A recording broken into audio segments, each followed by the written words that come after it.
How's it going, everyone? My name is Maniacal, and today's matter is me. Today I'm going to be going over why I've been pretty busy and not posting as many videos. This quarter's been a little bit crazy. I've had 3 major assignments and a lot of smaller assignments in another class.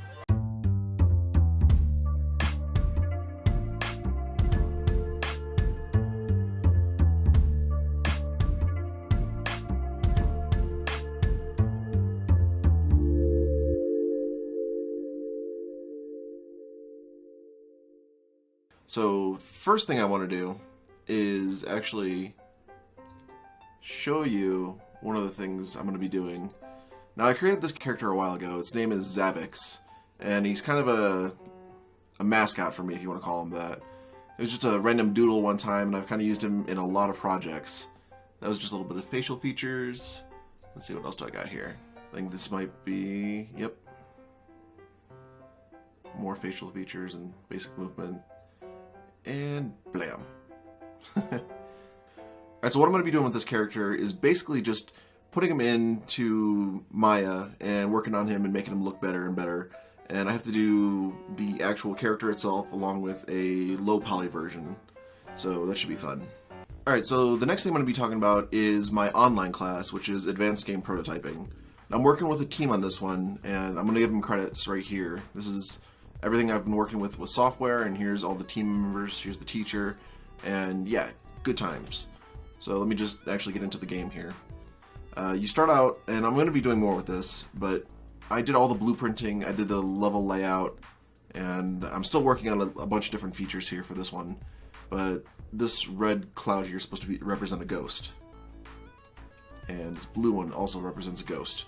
But you play as a security guard in a museum, and your goal is to go through and to collect all these points while you're trying to navigate around without knocking those over, because whenever you knock those over, it's a fail condition. So you restart, and you have to go through again, and yeah, so bam, and whoop, whoop.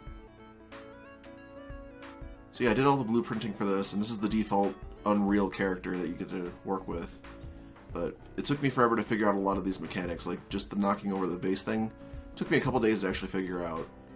Now these blue ghosts here, they darken your vision because it's such a bright light, so it makes it a little bit harder to get back through, and you have to like navigate a little bit easier.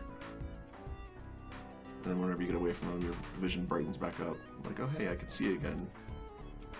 So yeah, you do all that, and then you can touch them, it doesn't hurt you. But the red ones, if you touch them, it's an instant kill.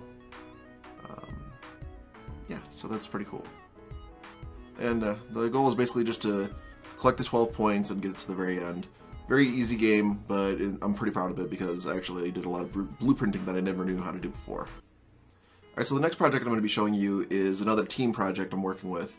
And the credits go to myself and Kira. I'm not going to show her name because she doesn't want it shown. But Kira or K-Rex. But we're both working on this, and so far all I have is my level put into this, so yeah. A lot of empty shelves, and it's pretty much proof of concept, but it's a level design class, advanced level design. Alright, so the story basically goes, you are a player controlling these robots that are basically fighting for a cause. Some sort of war is going on, and instead of risking human lives, all these, warlords and rich people and blah blah blah, they're all fighting with robots instead, and they hire the player as the person who's controlling it and kind of going against the other person. Now, the end goal is to have this as a 2-player game, and I got about a week to figure out all that fantastic programming and stuff. But yeah, it was just a really fun designing these levels. This is a spawn pad, there's 4 of them, and I get to show you some fun stuff I get to learn how to do. Well, these here are power generators. I know you're kind of looking at robot butt, but here you go. They're basically just green lights with particle spark effects and a fun little model that I made. And then, of course, you have like a little workstation here. And one of the fun things I learned how to do. I think I dragged my texture out, but okay. Anyway, it's supposed to be glass, and I learned how to break that. But this is the coolest thing of the whole level right here. It's the grinder down in the very bottom. I thought that this would be like the funnest thing of all things to show, because you have this room over here that has all these dead robots and stuff like that, and then you get to see basically, oh hey, there's a grinder down here. And of course, Kira's level has, you know, a smeltery, which burns all robots up and stuff like that. Of course, I don't have any kill commands or anything like that yet, but it's fun to see the little robot jump for his life. So, that's this one. And of course, you have the main thing that I'm working on right now, which is my portfolio project. Now, this is basically just something I'm trying to get together right now. This is just something I'm trying to get finished and put out there, and fun stuff like that. Of course, all the credits go to me because I'm designing everything in this game. I have to mention Unreal and the Art Institute and all that fun stuff. But I think I might as well mention that I use Maya for my modeling, and I use Photoshop for my texturing and backgrounds and stuff like that. So, bam. Now getting into the game.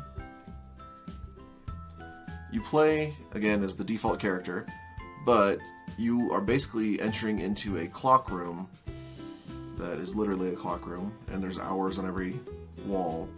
I'm still trying to figure out a lot of the mechanics, but basically you go into your first room, and it might take a second to load. You go into your first room here, and it's a library. There's a book on a table, there's an hourglass that's kind of crazy floating there and stuff like that, and you're like, what the hell? You walk around, lighting needs to be rebuilt. But yeah, there's all kinds of fun stuff, like a cobweb moving in the corner there, and a lot of just small stuff. There's some stuff that needs to be added, like more book piles and funness like that, but you would basically collect this hourglass by walking, at least to this point. It would disappear and make the room go back to normal, which would be like the lack of giant glowing blue light all over the place. And you'd exit here, back into the main room, and you'd see that door 2 is open, so you'd go into there. And you do this all the way up until the very end. The goal is to, well, I'm not going to give away the goal yet. I'll probably do an actual like playthrough and stuff like that. And these are just placer rooms at the point right now. Each room is about a 15 meter by 15 meter, and it's supposed to give the feel of environment because I'm going for environmental modeling as my little tag on my degree, I guess, if you want to call it that. So yeah, I learned how to make grass move, and I made some bushes move and stuff like that, and giant mushrooms and logs, and this is basically like a little enchanted forest area. So again, you'd collect that center timepiece, and that crazy blue light would go away and take that room back to its normal lighting. Room 3 is the desert, and it comes with a friendly little tumbleweed there, cow skulls, and all kinds of little rocks and stuff like that on the ground. And like I said before, these are kind of just placeholder rooms right now. Just to give the feel of the environment. It's basically like a kid's room, if you want to call it that, where it's themed.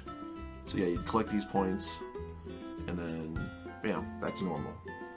And then I've only gone up to room 4. Room 4 is a beach. And you get to see that there's like a hammock and all kinds of fun stuff here. Basically, the coconut falls out of the tree, so you can kick that around if you want to. Bam, into the water. There's a little starfish over here. I'm actually really proud of the starfish because, I mean, it's silly and very easily modeled, but I like it. I thought of it and wanted to make it in there. Alright, so that is it for this video. I just wanted to throw out something really quick. I know I haven't really thrown out any game footage or anything like that. I haven't really played anything. I've been streaming with the guys, and I think that, you know, that's a lot of fun and stuff, but I don't really get a lot of backlog videos, and I don't think I've streamed with them this week because I've been so bogged down with this homework trying to get these things done. So, you will see these projects again most likely in the near future. I might actually do like an actual playthrough whenever they get completed. So, hopefully that is a thing. And yeah, thanks for watching. I'll talk to you all later. Don't forget that you matter. Bye-bye.